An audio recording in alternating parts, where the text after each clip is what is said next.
Hey guys, I'm Jerry. I'm Ciara. We're ladies. And we tangent. What's up, everyone? Hello. How are you doing? All I want to do is keep singing Jolene and also Zombie.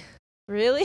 Yeah. Did a lot. That's Yeah. triggering your sound things. Yes. We were talking about things that were neurodivergent, like tendencies of things to do. Mhm. And I was explaining to Corey why those relate to him. And he's like, I don't think I do that. And I'm like, vocal stimming? You don't think you do it? And then I said all the ones he does constantly. And he was like, He was literally here doing it he vocal stims so hard. out of nowhere. He won't even realize he's doing Yep. it. I've never, he does it probably more than anybody. And to me, it's funny because normally most people that would annoy me, the constant need to have sound, but like it calms me with him. Yeah, I love it's funny his when he vocal does it. stims. Yeah. They're very funny. They are. What was the one he was doing here? I don't remember. But I was just like, are you Oh okay? no, because he went make statements, assuming. Oh, yeah. I was like, why is that the one you're doing? Oh, that's good stuff. As he's putting together something, he's like, making statements, assuming. Anyways, what's up? I'm hot. I have to turn off the heat. Really? All right. Why do I feel like an old lady with the way I'm trying to find these ones that I want to tell you? Anything to report? Oh, can I tell you my Yeah. heartworm story? We both have some heartworm story. This is a heartworming story episode. Every time I was trying to explain it to Corey and I was saying heartwarming, he was like, heartworms? And I was like, please stop. I know I can't say it correctly. Please. Heartwarming. Yeah, it's very Is hard. there another word we could have picked? Feel good? I guess feel good. Yeah. Good. Makes your heart feel good and warm. Okay, so mine is I'm listening. yesterday. Yes.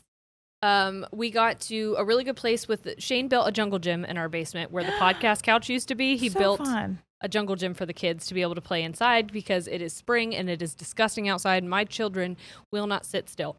So on the other side of it is where we're going to have like a projector for movies and we're going to have a little loungy area, basically where the adults can hang out while the kids are on the jungle gym. So because if you have a little kids area, you have to have an area. The adults have to be down there to supervise, but at the same time, I don't want to stand while you're playing on the jungle gym. That's boring as fuck. Yes, and that's why, that's what the hole was for in my backyard. That was for the adults.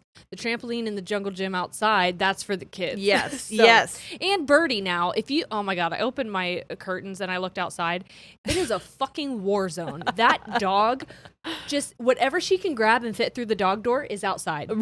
Our dog does that. It's so annoying. Our yard is disgusting. Yep, that's how ours is. Yeah. Except ours isn't what they can. It's just like because I have to let them out. They don't have a dog door. So do you notice? They sneakily grab things. Like they'll get in the trash or off the counter and they'll just tuck it away in their pouches. Or sometimes we'll have trash flown over from not our yard but yards around us, and I just see it shredded and I'm like, where did this come from? There was a bagged rotisserie chicken. I've never heard of that. I'm like, I know that didn't come from us because I've never heard of that before. I've never seen that chicken in my life. No, but speaking of chickens, chickens in the hallway. Okay, Birdie, I heard her crying, whining, and Shane goes, is Birdie outside? And I said, no, I think she's in the breezeway. She's just mad because she's not in here right now while we're eating. Because she will freaking go for the kids' food 24/7. Dude, I've never been a dog, but yeah. That's the Louisiana. Yeah, I know. Anyway, so I go and I look. It turns out she was outside trying to get an inflatable chicken through the dog door. When we went to our cousin Maddie's baby shower, it was farm themed, and so they had these farm animals, balloon farm animals, balloon farm for animals. Yeah, and one of them, we got the chicken. Okay. And Birdie was trying to take it outside, but it got stuck in the door, and so she was on the outside, stuck, and just crying because this chicken was blocking her only way back into the house. So, yeah. Very funny. I'm sorry, you were Birdie, what does she do? What does she do? She just takes shit outside. Was Yes. that what you were saying? That was the whole thing? Yes. I don't know why I was telling you that. Oh, I was talking about the outside, my hole being for adults because my basement for adults. Heartwarming. Got it. Yes. And we're back. And we're back. We're back here. So, if you've turned it off, this isn't a podcast for you. But if you're still listening, how's your ADHD appointment going? You following? I got this one loungy chair, and it's like a floor chair. Oh, a floor chair is not right. No, but it's like a beanbag chair. It's definitely like a floor cushion chair. Yeah, it gives beanbag energy. Yeah, but like adult beanbag energy, and it's got an ottoman with it. It's really nice. That came in yesterday. I was thrilled with myself, and then I saw that the rug I had ordered was coming in yesterday as well, and I was like, "Oh my god, my vision is coming together." Yes. So I kept walking to the window like a kid on Christmas, being like, "Where's my rug? Where's my rug?" So we're eating dinner, and Shane goes, "The rug just got dropped off," and I'm like, "Oh!" So I go out there, and I'm like, "This fucking looks weird." Oh no! So I take it downstairs. The rug that I got is a multicolor, like thick shag rug. Okay, and the rug that I have is like a knotted blue rug, which I'm not a blue bitch. I've got nothing against blue, but you're wearing blue right now. Oh, that's true. Not shit in my house. What a fucking liar. This is like a dusty blue. Anyway, this is like blue, like teal, like my favorite color, blue. Yeah, but like child. Oh no. So I take it downstairs. And I'm like, maybe this is just the back of it, and I'm going to open it, and it's going to be right. And I was so hopeful and so wrong. And I open it up, and I am fucking furious because I am like, I've been wronged. This rug that I ordered, I looked at the reviews. People posted pictures. Everyone had just raving remarks about this rug. And what I got is not that. And I'm so angry. And I'm doing what I'm doing right now, I did at the rug in the basement in front of Ollie. Okay. Right. And Ollie goes, "I love it. It's beautiful to me." Oh, come on. I know. Talk about heartworms. He goes, "Can we keep it?" So now it's in his side of the room. Yes. I rearranged. He had these like the foam mats that interlock together. I rearranged that so I could then move the blue rug over to his side. That's beautiful. I know. Don't you hate it when your kids get a taste and it's not the same taste as yours? I mean, it looks really... I'm just kidding. Where it is super cute. Like, it matches that side of the room very well because it's a youthful rug. Yeah. And there's, like, other bright colors over there, so it goes fine with it. Wouldn't have been the same. No, it honestly was making me angry. It was making me violent, this rug. And then my freaking sweet, sweet boy is like, "It's beautiful to me. I love it. Can we keep it?" And my heart... Remember the Grinch? Yeah. That was me. Yeah. With this fucking rug. Well, I told you about the statue I have in my room that stares at me while I sleep, and it's kind of horrifying. So when I say I like something one time, my son will, with his sweet, sweet, sweet heart, will latch onto it and be like, "She loves us forever." Snow globes. I don't know where that came from. He will still tell people I love snow globes to this day, and I've told him to his face that I don't care for them. Yeah. But it's fine. So he knew I loved elephants are my favorite animal, and that is true. And so when Corey took him out to go get him to get me a birthday present for my birthday, he comes back and he was so excited, and I was so excited. And he pulls out this statue of elephants, and it is like a very see no evil, hear no evil, speak no evil. I love that you did the opposite hands when you did that. I can't. That's too much for my brain. I know. It's like the patting your stomach and your head at the same time. Don't expect me to do it correctly. You should listen on audio. What's wrong with you? Stop watching me, you weirdo. But I was like, I love it so much because he was so excited about it that I put it right beside my bed, and it literally watches me while I sleep. Is it horrifying? A little. Because the elephants are not happy. They're kind of scary looking. Yeah. They mean business. They do. These elephants. But I love it because he did it. And so sweet, sweet babies. Yeah. So that was my heartwarming. It's so hard to say. It is hard to say. That was my heartwarming story. I have a heartwarming story of my own. Tell it. Hey, everyone. Guess what? So I let Patreon know the other day that I was going very quickly. I haven't been house shopping, but I've just been like looking on websites to be like, perusing as one does. And we found one that I really liked. So I was like, maybe we'll go look at it. So I made an appointment to look at it very quickly. Things happen very fast. And anyways, long story short, I got the freaking house.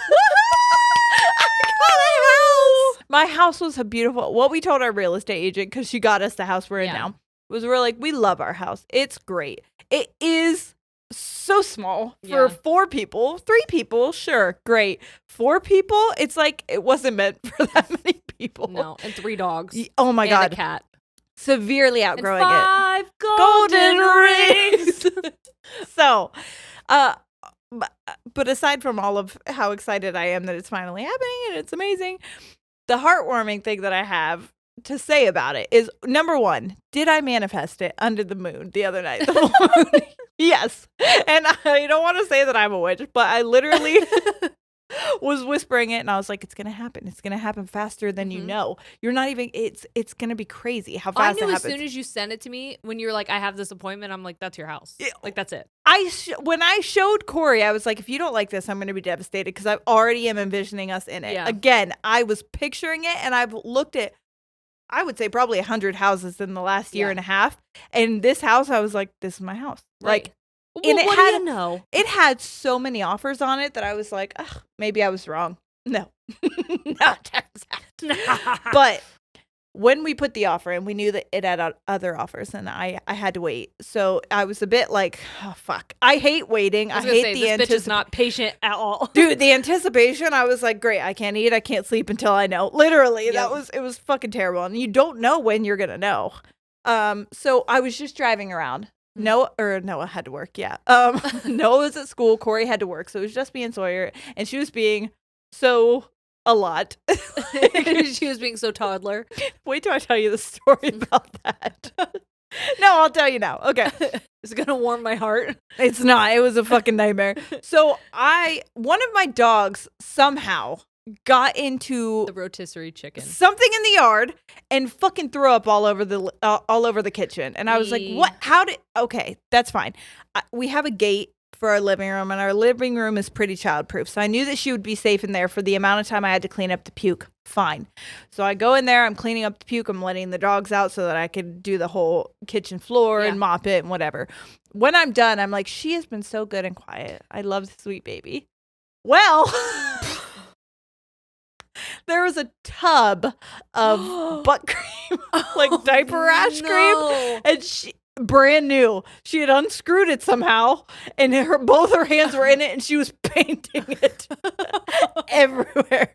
This girl loved peanut butter baby. It was in her hair. She looked at me like so happy, and I was like, no, because that is my nightmare. By the way, this shit is moisture resistant. It's very hard to get off. I put her in the bath and I was like, it's not coming off. It was just making it slipperier. The review writes itself. Honestly, Desitin, it is moisture resistant. But it was everywhere. It was all over me. It was all over her. Anyways, so after that shenanigans in her bath and getting her clean and getting the dogs clean and whatever, I'm like, we should go on a drive because I need to get the fuck out of here. Yeah. So we do, and I'm driving around, and it's all fine, and a song comes on. First of all, it's Paramore, okay? And the song is Ain't It Fun? Right? Which, like, I used to listen to in my early 20s, and I was like, I get how this is, like, a sarcastic fun, that it's, like, ain't it fun, living in the real world, all alone, like, and then there's a part where she says, ain't it good to be on your own, ain't it funny, can't count on no one, and then she says something like, don't go crying to your mama, because you're on your own in the real world, right? And I'm singing the lyrics like I would back in my early 20s when I used to jam that shit, and I just start fucking bawling. Aww. I don't cry, like, ever, so I was like, what's happening? putting. I did not know that was the song that made you cry. I don't know why. It was so bizarre. See, I have a very different feeling about that song because it being Ain't It Fun. It was like the first song in my iTunes library. Yes. So every time I got in the car, it would start playing. And so it was like boom, boom, boom, boom, Yes. boom. And I'm like, I remember getting in your car and being like, God damn it. every time. Anyway, sorry. But I hadn't heard it since Yes. like my early 20s when I used to sing Great it. song. And again, be like, I was singing it as a sarcastic thing, like, fuck this. But like, then when you're in your 30s and you've been doing it for as long as I had been doing it, and it was like, God damn it, I fucking did this though. I did it on my own because it was fucking hard and it was like sad, and I did it still regardless. So I started crying because of that. And I'm just driving, and then immediately after, not even the same kind of playlist. I was just on like a random playlist. Why Paramore and Matchbox 20 are on the same playlist? It shouldn't be, right? But Matchbox 20 comes on immediately after. Which one? 3 a.m. Okay. Which, when I was manifesting, my friend Evan, again, I have to tell you about Evan. That was my bad. This is back to the bot episode. We Just for didn't a brief... say it, the Batman one on the bot episode. Did you know that? We didn't? We didn't. So he was correct in saying that we didn't do it on that one. But because of that, I used it for a little in between on the scary, a ghost story episode for a palate cleanser. So that's when we said it. That's why we were all confused. And okay. So yes, we did say it before. Thank God that me and Jerry have terrible memories because we experienced it like it was the first time. And that wasn't Evan's fault. That was my fault completely. I don't remember fucking shit. Yeah. So anyways. Why did I bring him up? Oh, because when we were talking about manifesting, he was like, when I do it, I like to be like, hey, universe, give me a sign if something's going to go my way and show me like a number. Show me the number 3. He said the number 3. So I was like, great, 3. And immediately in my head, that's what it was. But then I also thought 27 is a good number. That same day, I hear 3 a.m. right after I'm feeling like this flush of emotions like we've talked about. Yes. And then earlier that day, I made a TikTok, just like a funny one, where I had used that filter that was like, what's your age? Yes. And it said 40 something at first. And then the next time I did it, it said 11. And I was like, what the fuck? And that's the one I posted. Yeah. Someone did the math to average it out, and it was 27. Multiple people commented. They're like, well, it's good. The average is 27. And I'm like, there's that fucking number. And then immediately I go out and I do this drive, and 3 a.m. comes on. And I'm like, okay. There's that other number. So as I'm driving, listening to that song, crying harder because Matchbox 20 was my aunt, who is dead's favorite band. And that was her favorite song. Then I come up, I don't even know where I'm driving. I'm just taking turns and just like going so that we can be in the car and I'm drinking coffee. Just eyes closed, letting it. Basically letting the wheel take me and my child. Letting Jesus take the wheel. But as I opened my eyes, my eyes were open. But like I wasn't really, there was no destination. I was just turning and letting the path choose me. Yep. It was a way I had never gone before. Why did we both have to burp at the same time? So weird. It was a way I'd never gone before. And when I like zoned back into what was happening and I was driving, I look up and there was a realtor sign for a realty company that was our grandma's realty, like where she worked for a long time. So like that was happening. Yep. That I was feeling that flush. Then my aunt was like in my head. Yeah. Then I look up and I see the sign for my grandma. And I was just like, are you guys all fucking telling me something? Aww. So I'm crying harder because it was so like, boom, boom, boom. Shit like that doesn't happen to me. Yeah. Or, I mean, maybe it was all coincidences, but like the way that it all happened as I was like in my own head trying to be like, is this okay? Did I do the right thing? Did I make the right offer? And literally like 3 hours later, I got a call saying my offer was accepted. And it was wild. So that's my story. And that's kind of how that happened. And it was fucking crazy. And I can't believe it. And I can't wait because our house is great. But it is so like boom, boom, boom, boxy room. Like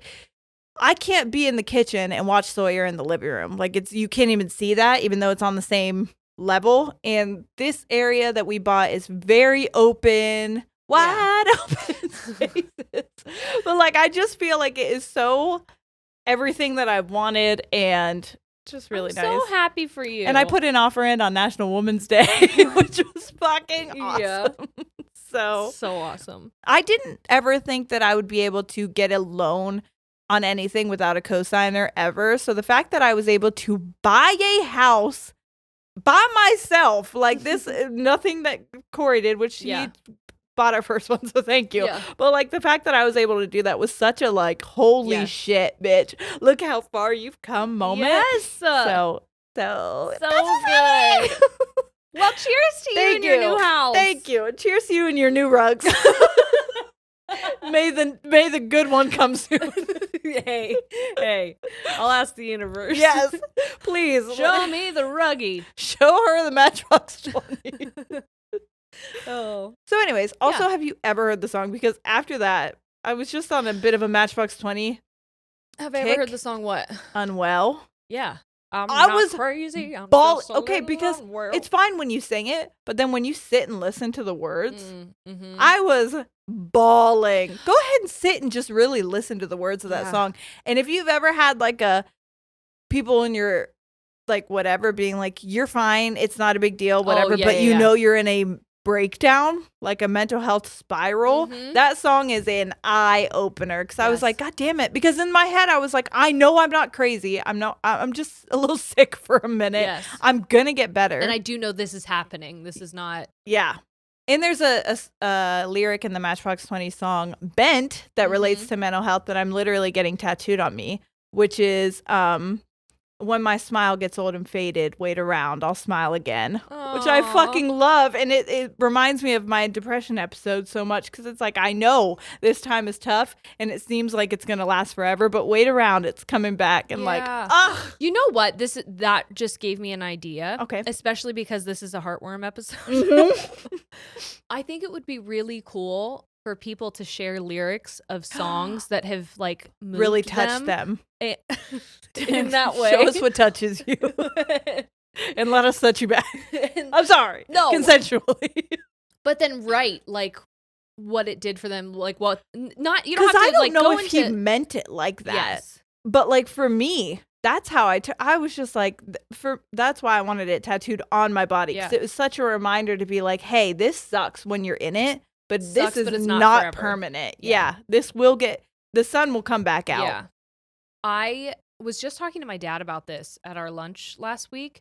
I was saying that someday I want to have an art gallery and I want it to be full of paintings that have no name and no explanation, but they have like a suggestion box on the outside of them. But what does this make you feel? Yes. What does this mean to you? Because then they're just like big Rorschach tests. I love that. It's more so a reflection of yourself. How you're feeling. Yeah, than it is of what it was meant to mean anyway. And that's what beautiful. I think art is so beautiful because it can reflect different things to different people at different times. Yes. So that's why I think it would be cool to do an episode like that with music. Because I've listened to multiple of those songs as a little kid and I'm just jamming. And then when you get older and like life has kicked you in the fucking teeth as many times as it has, and you listen to the lyrics, like I started bawling and I'm like, I've heard this song a million times, like catchy on the radio, but right now is the first time I'm hearing it. I was gonna say, what's wrong with me that the first song that I thought of like that was Digital Get Down by NSYNC, and I was like, I did not realize they were talking about fucking.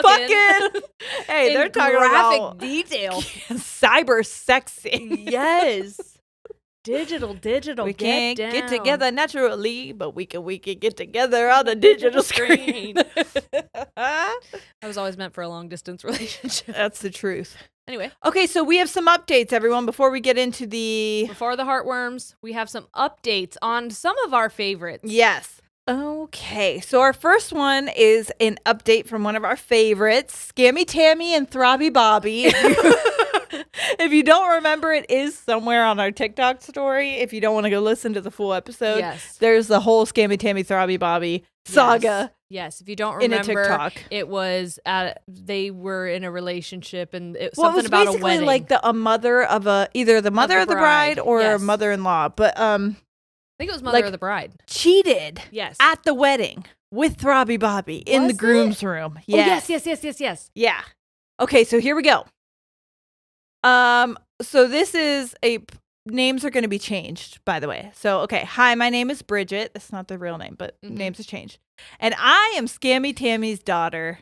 This is a long-ass story, and for that, I am sorry. I hope it lives up to the expectations for my one-liner and the am I the asshole. There's lots of triggers here. Backstory on Tammy and Bobby, childhood best friends who never left their hometowns and have worked together on and off, and were at this time, working together. Okay. So let's get into it. Leading up to my wedding, I let my mom help me. She took over and called me a bridezilla if I even put out an opinion or dislike on something for my wedding, but I digress. My mom then volunteered one of her friends to be a stand-in bridesmaid who ended up bailing anyways. Great. My husband and I got married young, me 19 and him 21. We didn't have the funds for a lot of things, so I wanted to do a courthouse wedding / small backyard thing, if anything, right? I'm not into crowds or parties. But my mom begged and begged me to throw a wedding anyways so my father and her could have the memories of their only child getting married. I let it happen and I regret it. So with lack of funds, Bobby brought his sound system to the wedding lodge for our music. So he was the DJ. Shut the fuck up. Throbby Bobby was the DJ. Oh my God. The rehearsal was the night before at the wedding lodge. My monster-in-law and the rest of my wedding party cleared out, including my dad, who was sick at the time. Tammy, Bobby, my husband, and I and his cousin stayed behind. After an hour or so, my husband left and so did his cousin. Bobby left too. My mom and I were spending time together and not even an hour later, someone calls. It's midnight by this point. So I'm outside setting up tables and shit while my mom is inviting Bobby back. Bobby arrives. I'm half buzzed, as is Tammy and Bobby. Bobby hugs me and, get this, unhooks my bra. Shut the fuck up. In a joke. Throbby Bobby is you sick fucking bitch. Disgusting. Sick bitch. And then it's the rolling eyes back emoji. So I leave the room in situation. Hey, Throbby, that's assault. Hey, Throbby, get your fucking fingies off me. Yeah. So I leave the room in the situation to fix myself before going back outside and tending to the lawn decorations. By this time, I was already sick and tired. I wanted nothing more than to call my husband and have him come get me, but instead of causing a fight, I just brushed it off. So it's 2 a.m. and I need to get some sleep so I can be up by 7 to go get my bouquet. God damn, wedding shit sucks. I walk through the house and cannot find Tammy and Bobby anywhere. I decided to check the groom's room. Yes, it was just the getting ready room. Haha, my hubs was not in there listening to the bed screen. Thank God. And it's dark up there, but I hear voices. I walk up the stairs and look to my left, and there is Tammy and Bobby cuddled up in bed together. Cut! My soul just left my body. Thank God they were done and covered up because clothes were on the floor. No. I told Tammy I was going to our room and left, so they must have been sharing a room. A half hour later, she came down and he left. I went to bed and had to act like everything was fine the next day. I finally told my husband on the honeymoon and he was livid. I stopped going around Bobby because honestly, my husband and I were both uncomfortable. My dad, to my knowledge, never knew, and I've never said anything, but to be honest, I'm scared of what he would do. Oh no, are your parents still together? I don't know. Oh no. Oh wait. Both of my parents have been chronic cheaters, and both of them have put me in this situation multiple times since I was 5. That I remember, but there is a question of if my dad really is my dad. Oh my gosh, I'm so sorry. Yes. I've watched Heartworm. I'm sorry, this isn't heartwarming We're going to cool your hearts just slightly before we warm them up. I've watched a lot of fighting between them, including, this is a trigger warning for domestic violence and suicide. Including my dad holding a knife to Tammy's throat and Tammy holding a gun to her own head in the same night. Jesus. Yeah, fuck. so definitely not a good situation at all. Yeah. That was 6 years ago, and thankfully everything is calm for now. My dad is buddies with Bobby, and my parents are still together. No. I should read that. No. I'm so sorry. I stand clear of everything now and mind my own business with my husband. Honestly, that's the best thing you can do because your fucking parents shouldn't involve you in shit anyways. And I can't believe they used your wedding day to fucking... That's fucked up. Okay. I hope you guys enjoyed my childhood trauma and shitty wedding story. I definitely won't be telling my kids this one. Thank you both for helping me with my mental health and waking me up to my own issues. You guys have saved my life and my marriage. I love you both. I love you so much, and I can't even say enough how fucking sorry I am, because that's such a shit situation. But thank you for the update, because those are all questions that we did ask. Honestly, I don't know if I needed those. I think me 20 minutes ago would have said yes. I need that. You learn them, and you're me like, currently is like, this was a lesson. This was a lesson I just learned. Yeah, I didn't need that at all. Turns out I could have done without. Yeah, I'm so sorry. Anyway, but there you all have it. Yeah, what I'll tell you. And the only reason I share was because they wrote in to give me full permission to share the update. So, the more distance you can create between you and your parents' drama, the better. The better. Your life will be without Chef's it. Kiss. Okay, next update. Say it with me, everybody. 3, 2, 1. Chef's Kiss. Chef's Kiss. Under the moon in our life. Be me. Down on the moonlit floor. Shanna's Nana. Throbby Bobby. And Shanna's Nana. Throbby Bobby and Shanna's Nana. Bet you guys didn't see this coming. No, you didn't. No, I'm just kidding. That's not what happened. But we do have a Shanna's Nana update. Okay. Hi again. So I thought you would enjoy this, possibly even more than the last one. Here we go. God. Shanna's Nana. When I heard you read my Nana story, I'll bet mid-grading math test while my students were in the library. Imagine that's when you're hearing me talk about your Nana's vagina. I'm so sorry. I immediately started telling everyone. Just so happened that I was going home to visit my family the following week. Anyways, while visiting Nana, my uncle came over for dinner, and we decided to play the episode for him. Oh, no. Oh, no. Oh, God. I prefaced it by telling him it was a Nana host story, and his response was, "Oh, is this about the van? I'm sorry, the van?" Cut to Nana host story part 2. Hell yeah. Hell yeah, Nana. Here we go. My grandparents had 3 kids. With varying ages, there's an 8-year age gap between my mom and my aunt. They had very little alone time. One night, the mood hit them, and they decided to take the van that their teenage son usually drove out to park. Knowing time was limited, they quickly got to business. Do you know what parking is? Oh, I've parked too many a time. Did you know it's called that? Parking? Yes. Like where you fuck? Yes. Yeah. Yeah. I didn't know that they called it parking, except I was on a walk with my mom one time, and she's like, "Yeah, your dad and I used to park here." And I was ew! No, I've never. Yeah, I would listen to 10 more Throbby Bobby stories before I'd find out all the places you've parked. Thanks, Mom. Yeah.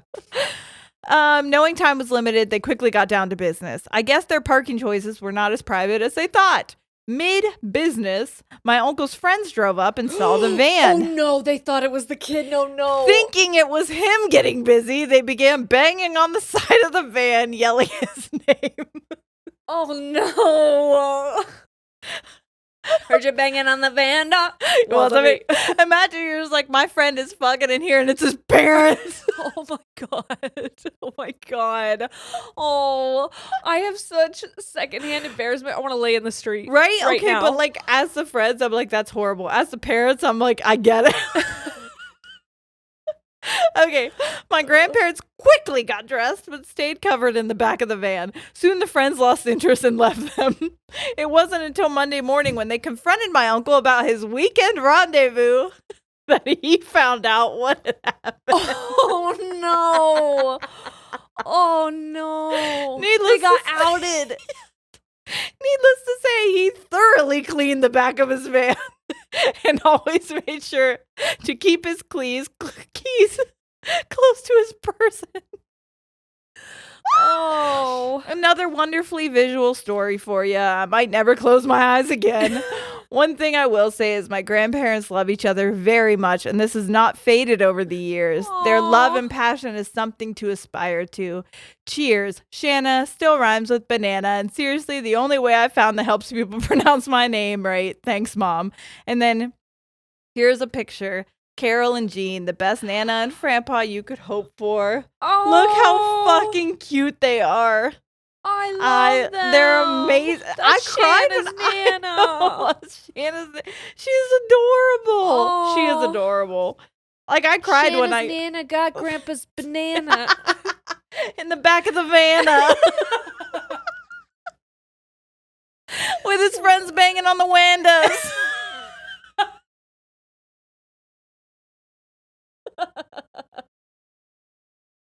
That's good stuff. Thank you. That's good stuff. Oh. Okay, all right. Now to the actual heartwarming stories. It's giving Babbity Bat Part 2.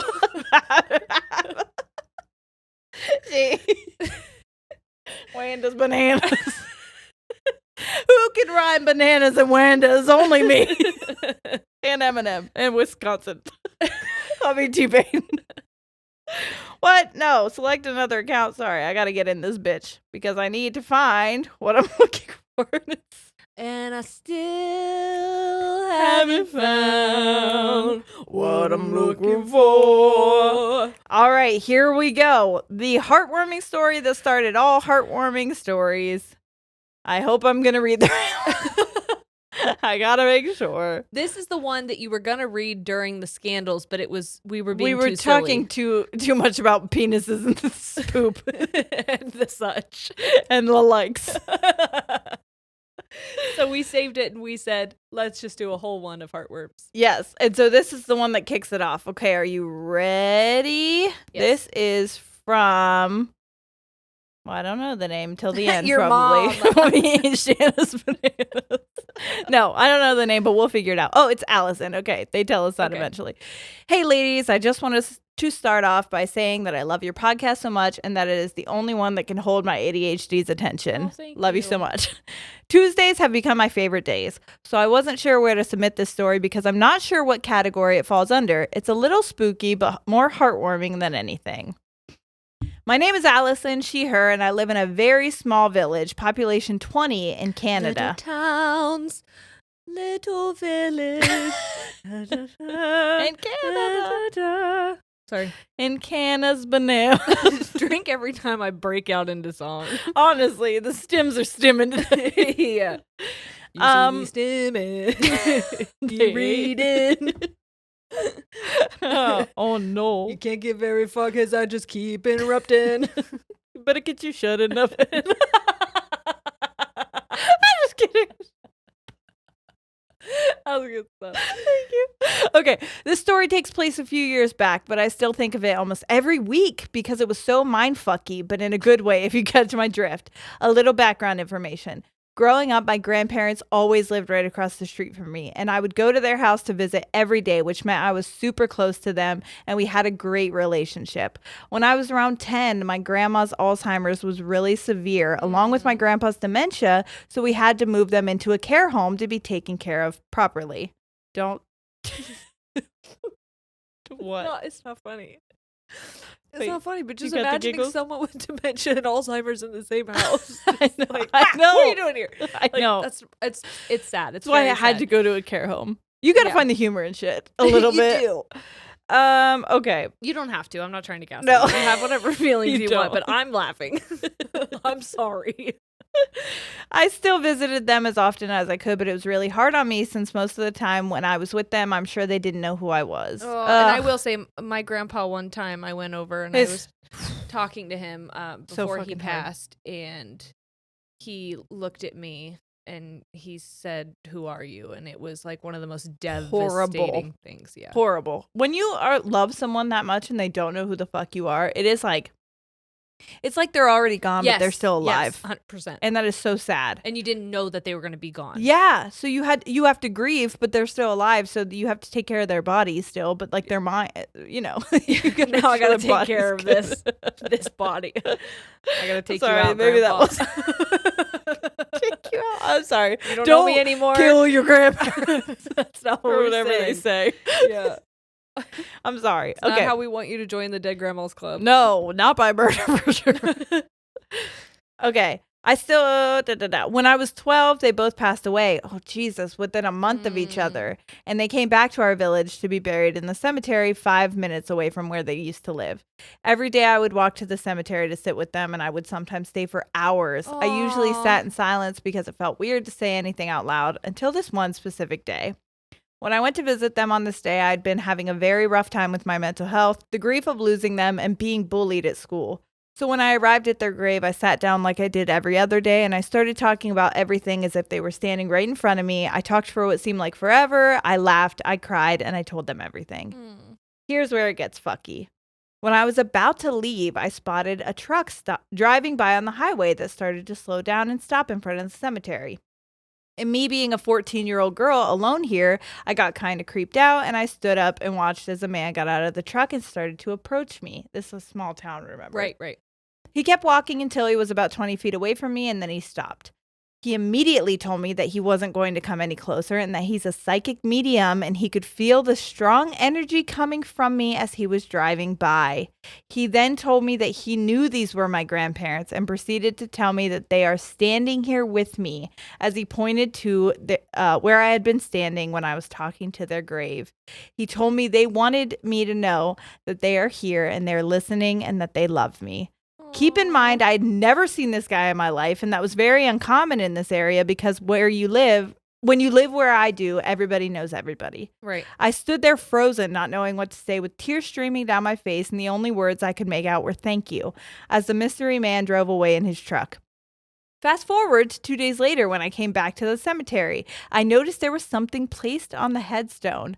When I got there, I found a Ziploc bag containing a note in a small envelope addressed to Allison. The note was from this man telling me the same thing he told me 2 days prior, that they are here with me and that they're listening. And in the envelope, there was a stone that he said would give me good luck. I'm baffled to this day because first off, it was the only day where I actually talked to them like they were there with me. And apparently they were. And secondly, I never told that man my name. What? Right? I have goosebumps. Right? I also wanted to add that I'm almost 18 now, and since then I have had a writing piece dedicated to them published in a magazine, and I still visit and talk to them whenever I can. I was telling my boyfriend this story today, and 20 minutes later I looked up and saw 2 shooting stars, and I believe that was them telling me they're here with me. Aww, I know. wow. Worms your heart. That does worm my heart. I'm so sorry this was so long, but I hope it was worth it. I will shit my shorts if you ever read this on the pod. I bet you didn't know this was your story, sister, that I was talking about that led us to the whole heartwarming business. But here you are. But I hope it warms your heart like it does to mine. Love you ladies so much. Thanks for taking the time to read this, and hugs from Canada. Wild. Right? As someone who has a close relationship to my grandparents, and I know you did too, like knowing that is possible when they're gone was such like a fucking, I bawled when I read that. I was just like, fuck, dude. Yeah. Good stuff. It has been 1 day since you looked at me. It's been what, 15 years for grandma? Yeah. 12? I think so. I don't remember. 15? She died when we were 16. Yeah. How old are we? We're going to be 32. So yes, 15. Okay, so she died 16 maybe. Yeah, February. Yeah. February was 16. Would it have been? Yes, because we'll be 32 this year. Right? Fuck. No. Yes? Don't touch me with your toes. I'm sorry, I didn't know that was your toe. It doesn't matter. It's been at least 15, could be 16. Yeah. That's a long time, and I still am not over it. I know. That's Truly. why and I didn't realize I wasn't over it until I was driving around, and when I saw that, immediately what I felt was not even like an I miss you. It was just like it felt like her saying, I see you. I'm proud of you. You're doing good. Same thing with the Matchbox 20 thing. That's why I was like, I know you guys can't talk to me, but this feels like what I feel like you're saying. You know? Oh, I wish.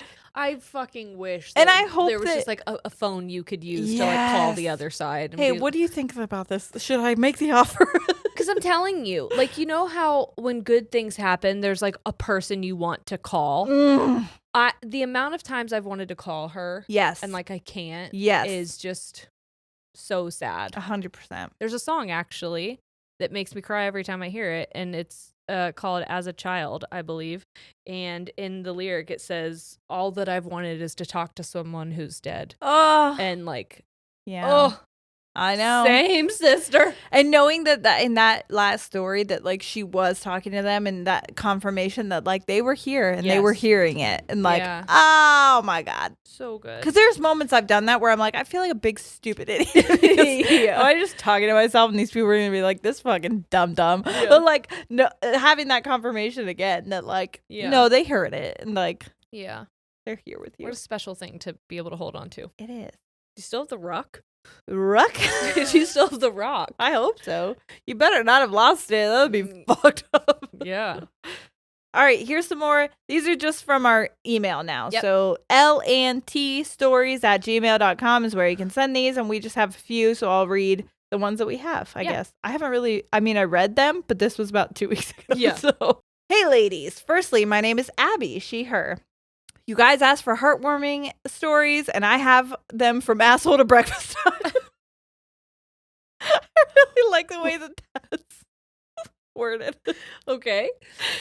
I'll start off with the shorter one and leave the best one to last to build suspense or whatever. Story number 1. Basically how my parents met and how they came to be married. You know me, I love a fucking meet cute, so I'm all about these. Especially like older I keep days forgetting it's ones. called a meet cute, so when you say it, I'm like, what the fuck are you talking about? Got it. My mom's parents. Ooh, mums. Is this person from Down Under? I don't know. Mum is also UK. Yeah, could be. And Pennsylvania. Really? Yeah. That's confusing. All right. My mom's parents ran a small town football club. This makes me think UK because they said football. And I'm thinking it's not football. Is it with football. a U? Or is it with an football? They don't still spell with an O. I don't think it is. Let us know. UK. I think football with soccer is FUT. What? You damn straight FU. I think this is in the UK from what I'm reading right now. Yeah. What? Show me. So that says soccer syndrome. Well, this one is FOOT, but I still think it's not the state for other reasons. Mm-hmm. Okay. So who knows? Could be New Zealand. Who knows? Okay. My mom's parents ran a small town football club, which had heaps of patrons, a lot of which were young players. That's Australian. Heaps. Right? Anyways, my dad, or New Zealand, I think they do that as well. Oh. Anyways, my dad moved interstate and was good at football and just happened to come across this football club and signed up to start playing. In the football club, there was a clubhouse part that served alcohol. My dad and his brother were sitting at the bar when my mom walked in the door. My dad was immediately taken aback by the most beautiful woman he'd ever seen. He quickly turned to his brother and said how he would marry that girl one day. Well, it turns fucking out... dibs, bro. Right? Well, it turns out he did. And it just so happened that as he said this, my grandfather, who was my mom's father, was behind the bar. So was a bartender at the time. And he told him that was his daughter. So then imagine the confidence you got to be like, no, I'm going to marry that bitch. Yeah, what's up, Dad? Right? After many months of playing hard to get, my mom finally caved and gave him a chance. Fun fact, when my dad asked my grandfather for my mom's hand in marriage, my grandfather's response was, what's wrong with the rest of her? That's very funny. That is very funny. Okay. No wonder you want to be a part of that family. Right? I would do. They sound fun. And here's more of them. Family. Football club. Well, here's more. And this is the stories of the grandparents. Okay, story number 2. The story of how my grandparents fled their hometowns so they can be together. Now, again, there's some like blah, blah, blah, blah, blah. Are they siblings? No. Okay. But if you don't agree with stuff, that's fine for you to not agree with. This isn't your story. So just, keep that to yourself. Okay. My grandparents grew up in, or you can say it out loud, but just understand that like it's already happened. So who are you advocating for? Okay. My grandparents grew up in a small town and everyone knew everyone. They were both in abusive relationships and had children with their abusive partners. I know. Then they met each other and knew that they had to be together, but there was no way they could do it here. They both moved interstate, leaving their children behind. It wasn't the greatest move, but love conquers all, or whatever the fuck they say. That's how it was written. I know, it's sad, but like when you're in an abusive relationship, especially in those days, what the fuck were you supposed to do? Very tough. And again, that's why I'm saying we don't need opinions because nobody knows what it's like to be in that situation. And we also don't know what happened afterwards. Exactly, until you're in that situation. Also, my grandfather then changed his last name so he couldn't be tracked down. So it must have been bad. Months later, my uncle, my grandma's son, came to live with them. So she got a child and caught a bus to get away from his bio dad. So it must have been. Anyways, my grandfather, however, had little contact with his other children and his whole family. I never knew anything about them. Aww. Anyways, they ended up having my mom and then traveling the world together. They visited Thailand upwards of 20 times. And since my grandpa passed away in 2017, we all went back to Thailand to plant a tree with his ashes so they could holiday all year round. I love Isn't that beautiful? They lived the life they wanted and had a finger in every pie. No, not my favorite way to end the story. That's a terminology we don't use because we're thinking of different fingers and different pies. That is true. That is true. I did also tell my dad at our lunch that I've considered being a coral reef. They can make you into something when you die. They put you in the ocean and then coral grows over you. Oh, beautiful. And then you're fish food. Yeah, but fishy. You want fishy business all over you all the time? What's new? Sounds about right. Okay. They owned a cafe, ran a football club, were professional poker players who would stay out past 1 a.m. playing and would attend the secret poker games. They visited the world together. And when my grandpa was in aged care before he passed, my grandma would visit every day and sit with him for hours on end. Giving the notebook. Right? Even in silence, their love for one another spoke volumes. Aww. I know. Also, if you guys have time, I have a little woo-woo story about my grandpa after he passed. Okay. We do, so we'll tell it. It all starts when he was young and he was into racing cars. He had a mate who was also a professional race car driver. They were at the tracks one day and it was race day. My grandpa's friend had a lucky necklace he wore and he gave it to my grandpa before both of their races. Turns out his friend died in a really bad crash in the race, and we all think it's because he wasn't wearing his lucky necklace. Oh, yikes. Fast forward to when my grandpa passed away. My grandma was searching his belongings and noticed that the necklace wasn't there and asked the aged care facility where it was, and they said it wasn't on him and he had taken it off right before he died. Keep in mind, my grandpa never took it off, like never. Don't you fucking touch that necklace. Right? Also, my grandfather's favorite number was 17 because he was born on St. Patrick's Day. Oh, that's coming up. And, oh my God. And he died in 2017. Whoa. Also, the same year he died, we got a new car and the number plates were 173, aka 17th of March, his birthday. Life's crazy. Ooh, that gave me goosebumps as well. Right? That was the year he died. Fucking crazy. Love you, ladies lots. Thanks for changing my life. I hope I brought a tear to your eye or a goosebump to your arm. You did. Amazing. Imagine they got to the end and they're like, we got a new car in 2017 and the license plate was 6969. 426 1738. Did I give a $20 tip to our waitress today just so that the total is going to be 6009? I did. I was happy about it. All right, here we go. Hello, ladies. Hello. So I have just finished this week's episode where Ciara talks about heartwarming stories, but it sounds like heartwarming stories, and Jerry does her displeasure squeal. And as it turns out, I actually do have a heartwarming story for you, if you're interested. I am. We are. Thank you.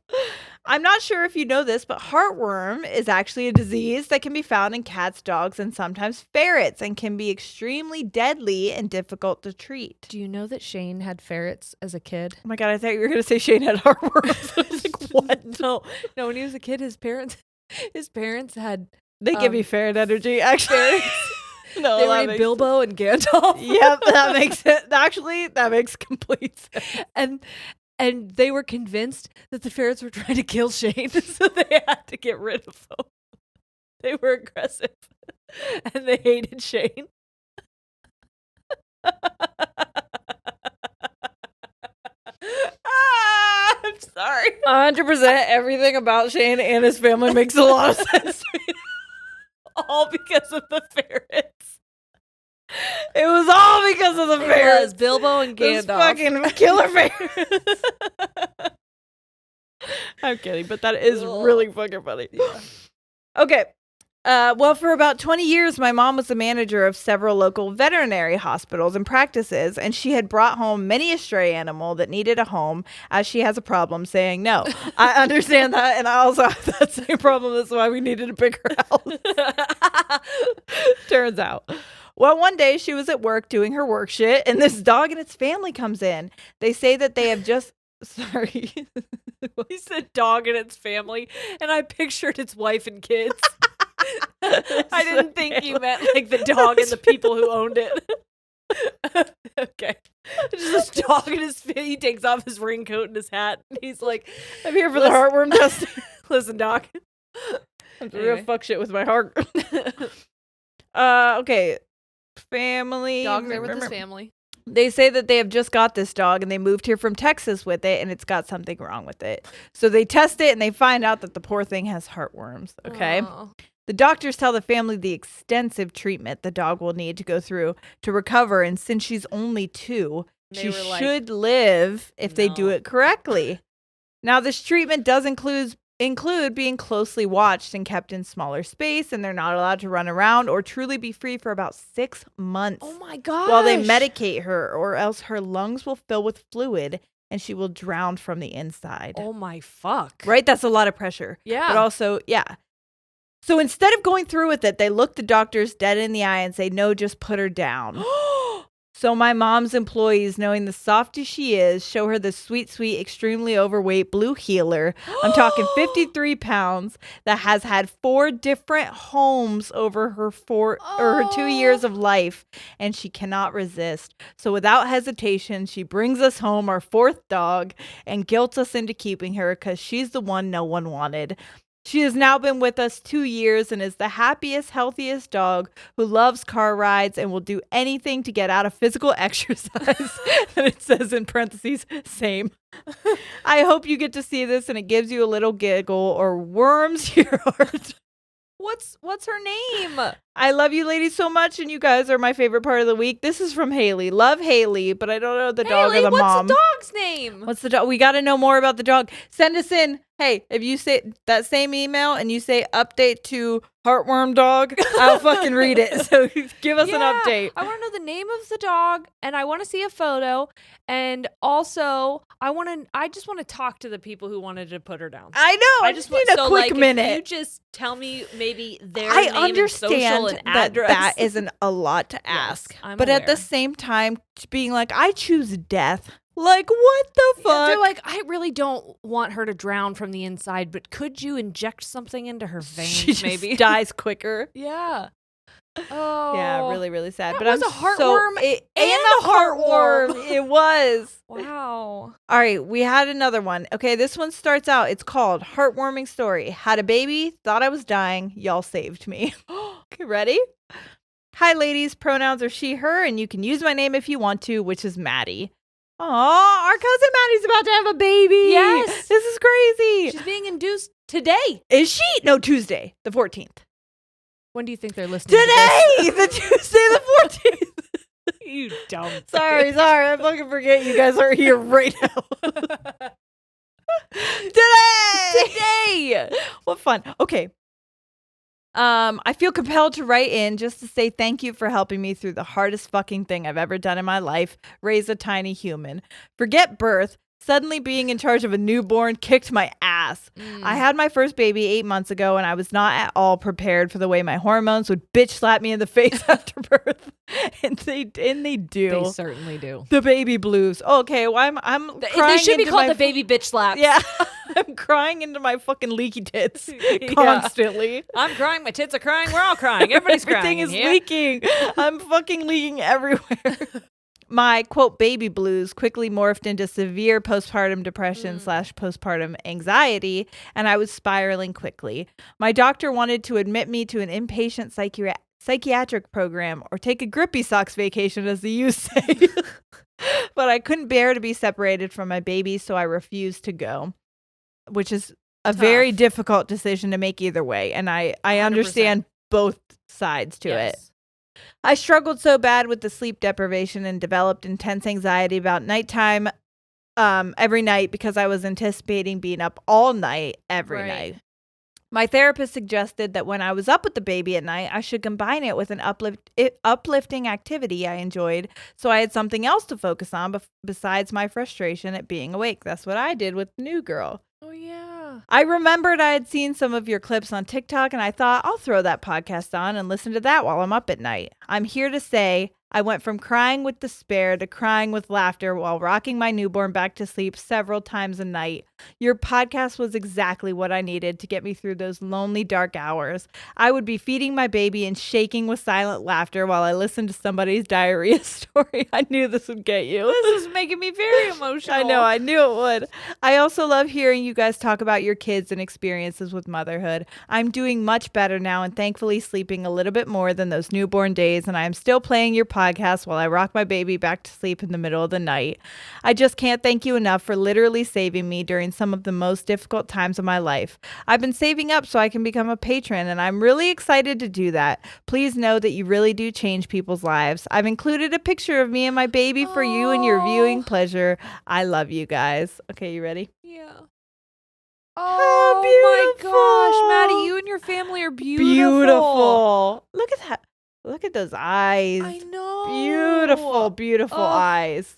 Ugh, we I look know. related, Maddie. I think you might be. Oh, I know. I knew these ones would get you. This is a Make Jerry Cry episode. That one really got me. I know. That one really got me. Because you know that feeling of being in yes. And this is just me to say, I don't want to scare anybody. And we've been talking to our cousin Maddie, who's about to have a baby. And all the stories I say, I'm like, I don't want to scare you, but I also just need you to be prepared, because I don't think everybody talks about, oh, smelling the baby is so nice. Oh, cuddles with the baby is so great. Oh, the euphoria you feel. Nobody talks about those first couple days when your world comes crashing back to reality and everything has changed and you're like, oh, fuck. I am alone in this. A lot of times you have a partner who has to go back to work because this is fucking America, or who isn't as involved because you're breastfeeding or things like there's things they can't do, and it's so isolating and can be so lonely. And it is really fucking amazing that we could be something for somebody in those moments, because that period of time is fucking tough. But if you're experiencing that, you will make it out of it. There is a fucking light on the other side of that hill. Unfortunately, the only way out is through. Yeah. But it sucks, but it's not forever. It is, exactly. Unless you keep having kids, in which case, good luck. I'm just kidding. That's a you thing. Dude, and I see people do it, and I'm like, you guys like that part? Are you sure? Like, I know people do. Because I see them, and they're so happy every time they have a new kid. I'm like, really? Are you sure? I was looking at Elsie, Rachel, and Josh had their baby. Oh, dude. She just put out her birth story episode on For Better and Worse. I haven't listened to it yet, but you could go listen to it after this. I'll be honest, I can't see her. I know. I can't, because it's like, maybe you could do another one. And then I have to remember. Bitch, I was like, Shane, go get your vasectomy reversed right now. I held him by his shirt collar and I said, give me a baby. And he was like, Jerry, you know what this turns into. And I said, then get me a beer. One or the other, please. Yeah. I get it. It is instinctually, we were made to fucking. I know. It's fucking crazy, because I know. I'm like, and you even told me, I'm like, I don't think pregnancy was that bad. And you were like, bitch, you were miserable. We have record of how much you fucking hated it. You talked about how much you hated it. I'm like, no, I don't think it was that bad. I think it was fine. I think I could do it again. No. No, I was in all I have to do is picture. And if you like that, good for you. this is not anything. Yeah, but no, like this for is just us, for me personally. Nope. All I have to do to talk myself out of it is to picture me being 9 months pregnant, begging Shane to use his semen to loosen my cervix. Yeah, but and just being like, hey, push through me crying. Yes, push. I'm on my side. I don't want you to see me crying, so just spoon me, and let's do it that way. He's like, I still feel you sobbing. And I was like, no, pay no attention to that. It was very Wizard of Oz. Ending sucked for me, but worse, what I have to picture is just how fucking, I'm like, hey, remember every day you had to get a shower because you had puke in your hair from how hard you were forcefully puking into a toilet?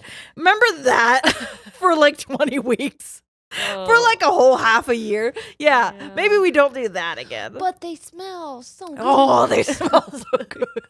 And like Sawyer is she's in probably, we've gotten past the hump of the age that's hard for me because it's very triggering, and we're getting into my favorite age, which is like 18 months to like 3 to 4. I love, because they're still just like, baby, mommy need you. But at the same time, they're doing really fucking funny, cute shit. Yeah. The things that she does, first of all, she started saying, I love you. Did I tell you that? We go, I, and she goes, la. Ooh. So she doesn't know what you say, but like, so little things. I've cried so many times since she started doing that. And then like, she'll do peekaboo, but it's really funny. Because she doesn't like this. She does it on her ears. Yeah. But she'll look at me and she goes, Mama, boo. Mama, peek. Boo.